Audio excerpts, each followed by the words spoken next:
2026ನೇ ಸಾಲಿನ ಪದ್ಮ ಪ್ರಶಸ್ತಿಯನ್ನು ಘೋಷಿಸಿದೆ ಕೇಂದ್ರ ಸರ್ಕಾರ. ವಿವಿಧ ಕ್ಷೇತ್ರಗಳಲ್ಲಿನ 131 ಸಾಧಕರಿಗೆ ಪ್ರಶಸ್ತಿ ಲಭ್ಯವಾಗಿದೆ.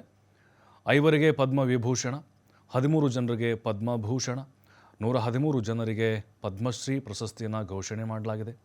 ಶುಭಾಂಶು ಶುಕ್ಲಾಗೆ ಅಶೋಕ ಚಕ್ರ ಪ್ರಶಸ್ತಿಯನ್ನು ಘೋಷಣೆ ಮಾಡಿದೆ. ಬಾಹ್ಯಾಕಾಶ ಯಾನವನ್ನು ಕೈಗೊಂಡಿದ್ದರು ಶುಭಾಂಶು. ಇತ್ತೀಚೆಗೆ ನಾವು ನೋಡಿದ್ವಿ, ಅವ್ರಿಗೂ ಕೂಡ ಅನೌನ್ಸ್ ಆಗಿದೆ. ಹಾಗಾದರೆ ಯಾರ್ಯಾರಿಗೆ ಯಾವ ಪ್ರಶಸ್ತಿ ಮೂಡಿಗೇರಿದೆ ಅನ್ನೋದನ್ನು ನೋಡ್ತಾ ಹೋಗೋಣ. ಪದ್ಮ ವಿಭೂಷಣ ಪ್ರಶಸ್ತಿ ಧರ್ಮೇಂದ್ರ ಸಿಂಗ್ ಅವರಿಗೆ ಕೊಟ್ಟಿದ್ದಾರೆ. ಧರ್ಮೇಂದ್ರ ಸಿಂಗ್ ಹಾಗೆ ಡಿಯೋಲ್ ಹಿರಿಯ ನಟ, ಬಾಲಿವುಡ್ ಹಿರಿಯ ನಟ, ಮರಣೋತ್ತರವಾಗಿ ಬಂದಿರೋದು ಅವ್ರಿಗೆ.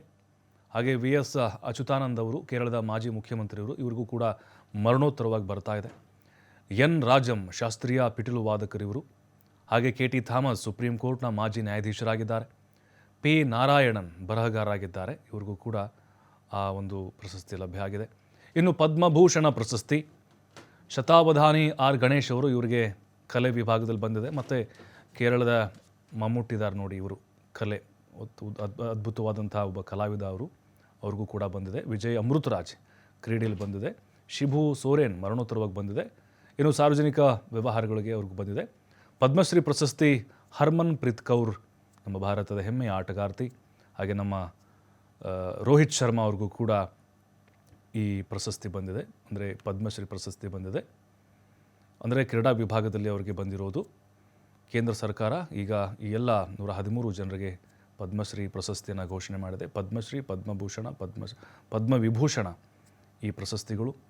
ಹಾಗೆಯೇ ಕರ್ನಾಟಕದವರೆಗೂ ಕೂಡ ಪ್ರಶಸ್ತಿಗಳ ಗರಿಗಳು ಒಲ್ದಿದ್ದಾವೆ.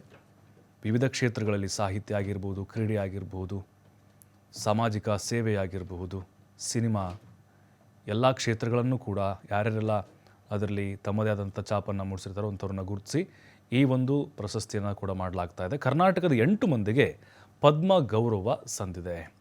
ಕಲಾಕ್ಷೇತ್ರದ ಸಾಧನೆಗೆ ಶತಾವಧಾನಿ R ಗಣೇಶ್ ಅವರಿಗೆ ಪದ್ಮಭೂಷಣ, ಮಂಡ್ಯ ಮೂಲದ ಪುಸ್ತಕ ಪ್ರೇಮಿ ಅಂಕೇಗೌಡರಿಗೆ ಪದ್ಮಶ್ರೀ, ದಾವಣಗೆರೆಯ ಹಿಮೋಫಿಲಿಯಾ ಸೊಸೈಟಿ ಡಾಕ್ಟರ್ ಸುರೇಶ್ ಹನಗವಾಡಿಗೆ ಪದ್ಮಶ್ರೀ ಬಂದಿದೆ. ಬೆಂಗಳೂರಿನಲ್ಲಿ ಸುಮಂಗಲಿ ಸೇವಾ ಆಶ್ರಮ ಸ್ಥಾಪಕಿ SG ಸುಶೀಲಮ್ಮಗೆ ಪದ್ಮಶ್ರೀ ಬಂದಿದೆ. ಶಿಕ್ಷಣ ಕ್ಷೇತ್ರದ ಸಾಧನೆಗೆ ಬೆಳಗಾವಿಯ ಡಾಕ್ಟರ್ ಪ್ರಭಾಕರ್ ಕೋರೆ ಅವರಿಗೆ ಪದ್ಮಶ್ರೀ ಲಭ್ಯ ಆಗಿದೆ. ಈಗ ಆ ಪ್ರಶಸ್ತಿಯನ್ನು ಸ್ವೀಕಾರ ಮಾಡ್ತಾರೆ. ಸಾಹಿತ್ಯ ಮತ್ತು ಶಿಕ್ಷಣ ಕ್ಷೇತ್ರದ ಸಾಧನೆಗಾಗಿ ಶಶಿಶೇಖರ್ ದಂಪತಿಗೆ ಪದ್ಮಶ್ರೀ ಪ್ರಶಸ್ತಿ ಘೋಷಣೆಯಾಗಿದೆ. ವಿಜ್ಞಾನ ತಂತ್ರಜ್ಞಾನ ಕ್ಷೇತ್ರದ ಶುಭಾ ವೆಂಕಟೇಶ್ ಅಯ್ಯಂಗಾರರಿಗೆ ಪದ್ಮಶ್ರೀ ಈಗ ಬಂದಿದೆ. ಉದ್ಯಮ ಮತ್ತು ವ್ಯಾಪಾರ ಕ್ಷೇತ್ರದ ಸಾಧನೆಗೆ TT ಜಗನ್ನಾಥ್ ಅವರಿಗೆ ಪದ್ಮಶ್ರೀ ಪ್ರಶಸ್ತಿ ಘೋಷಣೆಯಾಗಿದೆ ಮರಣೋತ್ತರವಾಗಿ.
ನಾನು ಒಂದು ಸಣ್ಣ ಹಳ್ಳಿಯಲ್ಲಿ ಹುಟ್ಟಿ ಸರ್ಕಾರ ಕನ್ನಡ ಶಾಲೆಯಲ್ಲಿ ಓದಿ ಇವತ್ತು ದೇಶದ ಒಂದು ಅತಿ ಉತ್ತಮ ಪ್ರಶಸ್ತಿಯನ್ನು ಕೊಡ್ತಾ ಇರೋದು ನನಗೆ ಭಾಳ ಖುಷಿ ಆಗ್ತದೆ. ಈ ಪ್ರಶಸ್ತಿ ಮೊದಲನೇದು ನನ್ನ ಕೇಳಿ ಎಲ್ಲ ಕುಟುಂಬದ ಜನರಿಗೆ ಹೋಗ್ತದೆ. ಯಾಕಂದರೆ ನನ್ನ ಶಿಕ್ಷಣದ ಒಂದು ಗುರುತು ಇದರಿಂದ ಆಗಿದೆ. ಅದು ಜೊತೆಗೆ ನಮ್ಮ ಆರೋಗ್ಯ ಸೇವೆ ಇದು, ಮತ್ತು ಮೂರನೇದು ಮುಖ್ಯ ಅಂದರೆ ರೈತರ ಸೇವೆ. ರೈತರಿಗೆ ಸರಿಯಾದ ಮಾರ್ಗದರ್ಶನ ಕೊಡೋದು.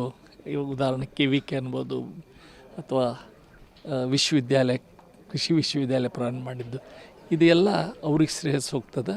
ನಾನು ಬರೀ ಕಾರಣೀಭೂತ. KLE ಸೊಸೈಟೀಸ್ ಹುಟ್ಟಿದ 110 ವರ್ಷ ಆಯಿತು. ಅದಕ್ಕೊಂದು ಸೇಪ್ ಕೊಡಲಿಕ್ಕೆ ನನಗೆ ಒಂದು ಕಾರಣೀಭೂತ ಆಗಿಲ್ಲ. ಅದಕ್ಕೆ ಶೇಪ್ ಕೊಡಲಿಕ್ಕೆ ನನಗೆ ಒಂದು ಅಪಾರ್ಚುನಿಟಿ ಸಿಕ್ತು. ಆ ಅಪಾರ್ಚುನಿಟಿದೊಳಗೆ 42 ವರ್ಷ ನನ್ನ ಜೀವನದ ಮಹತ್ವವಾದ ದಿವಸನ್ನು ಈ ಸಂಸ್ಥೆ ಬೆಳೆಸಲಿಕ್ಕೆ ಮಾಡಿದೆ.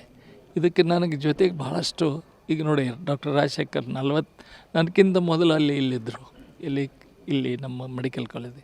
ಅವರಂಥ ನಮಗೆ ಹಿರಿಯರು ಎಲ್ಲರೂ ನಮ್ಮ ಜೊತೆಗೆ ನಿಂತರು, ಮಾರ್ಗದರ್ಶನ ಮಾಡಿದರು. ಅದಕ್ಕೆ ಇವತ್ತು ಅಂತಾರಾಷ್ಟ್ರೀಯ ಮಟ್ಟಿಗೆ ಬೆಳೀಲಿಕ್ಕೆ ಆಗಿದೆ. ನಾನು ಒಂದು ಸಣ್ಣ ಹಳ್ಳಿಯಲ್ಲಿ ಹುಟ್ಟಿ